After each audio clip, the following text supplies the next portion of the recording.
Claude, one of the things that we've been talking about here in the wake of Sheldon and his elite players having some pseudo drama is when that happens. Like Cooper and Kucherov had it, Bednar and McKinnon. Did you have any instances of squabbling with star players, and how did those play out? Well, you know what, guys? I'm not trying to sound like it's never happened. I'm sure it has. It doesn't seem to. Nothing is sticking out in my mind. Like, I got to go back to where I spent most of my coaching career in Boston, and we had some great leaderships with the Sheras and Bergerons and stuff like that. And it was, I don't ever recall getting into any kind of heated arguments or head-to-head things that made the news.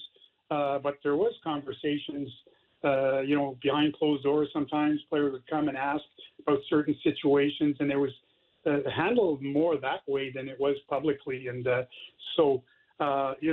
I don't know how to answer that question, because I think at the end of the day, it will happen. It's happened with some players, and sometimes it's not even impact players, but it will happen. And now that we're talking about it a little bit, what comes to mind and just came back to me was remember Scott Gomez, when I was in New Jersey. He was a really emotional player, and he would react sometimes on the bench, and then the next day he'd be knocking at your door and apologizing because he knew that his emotions got the better of him. And I think that's what you have to understand too, is people watching those games, when you see coaches and maybe players say a couple of those things, that the emotions get the better of you. And by the next day, it's either got sorted out or there's been a discussion and you move on. But just because you've moved on behind those closed doors or with your team doesn't mean that the perception out there is going to stop. It's going to continue, and they're going to speculate that things aren't going well and those kind of things. So that's stuff that you have to understand is out there, and you manage it the best you can. When there are struggles, Claude, the easiest thing either from a fan base or from the media is to say you can't trade 20 guys, so just change the coach. And from your perspective, where is, the thought of knowing that maybe, there's a disconnect between you and the players? Do you feel it? Do you sense it? How do you respond? Because there's a ton of pressure, no question, on Sheldon feeling it today. People saying, hey, bring in Barry Trotz. This guy can't get it done. The sense that maybe a coach has lost the room or the players won't play for him anymore. I mean, what goes through a coach's mind when that narrative starts?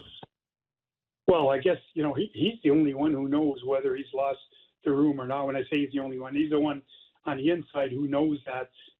We can look on the outside and we can speculate and say it seems like his players aren't responding. But, and I know that it's been talked a lot about what happened last year, same thing, slow start, and then they picked it up. And, what tells you that may not happen again, but doesn't mean it will automatically either. And that's where sometimes, I hear players talking about what happened last year, and nobody said it's going to automatically happen again. So I think at the end of the day, to answer your question, coach normally has a pretty good feel if he's lost the room or not. And sometimes it's not that the players don't respond to you anymore. They've reached a point where they're so, they're discouraged. They don't see the light at the end of the tunnel. And there's been times where, hey, I've been part of that same group where they make a change, they bring just in a new voice, and it's worked. But there's been times where we've seen it hasn't worked either. And I think during the COVID situation, we saw a lot of changes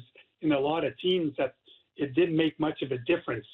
And so I think GMs are being careful with, making that decision and making sure that they are making the right decision. At the end of the day, people can want Barry Trotz in there, but did Barry Trotz say yes to coming to Toronto? There's a lot of yes and all that stuff everywhere. So speculations ramp, and as coaches, I mentioned it earlier, you try and drown that white noise that's out around you, and you try and focus on getting your team back on track, because that's what's going to save your job, and that's what's going to get the team back on the winning track. I got one more for you, Claude. I'm really enjoying this conversation, by the way, and thank you for being so candid with us. the term coach killer, it's often thrown around, and it's a horrible label.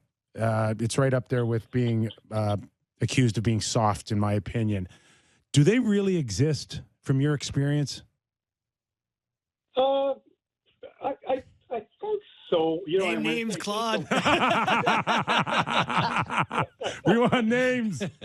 Yeah, no, I was going to say I think so, guys. I think there's players that once they hit a certain wall where they say screw this, nothing's working for me, and I'm packing it in. And a lot of times they can be impact players, and there's no doubt. You've heard that many times, and where guys they can be such an impactful player if they're at their best, but when they shut her down because they're impactful players, it just gives the management, I guess, the view that they're done playing for this coach. So that's why they call them coach killers. When they quit playing and they're impactful players as an organization, and I think Nick has said it earlier, you can't fire 20 players, so you got to make a change somewhere. So that will happen, no doubt. And again, guys, when I'm saying all this stuff, I also know that when you take these kind of jobs on, that's part of it. It's part of, there's going to be a change.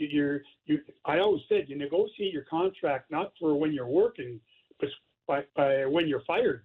You want to make sure you're protected, right? That you have something to fall back on. But you know that you're going in there knowing that you're not going to coach 20 years in the same place. Eventually, there's going to be changes. There was some great coaches moved around this past summer that are doing well elsewhere, and that's just part of the gig. So you understand what you're getting into, and you try and make it last as long as you can. Try and get the most out of your players, and that's all you can do. Great answer. And by the way, Barry Trotz threw his name in the hat here. You want me to check your name in here too? Hi, Trotzy's got the head. I guess the fast track to Toronto. I think if he wants. Hey, he's looking at you going 15. Get out of my way. I'm 3. I'll be polite enough and let Trotzy take the lead. Claude, thanks so much for doing this, man. Hey, you're welcome, guys. It's a pleasure talking to you guys. Great Thanks stuff. So Claude Julien.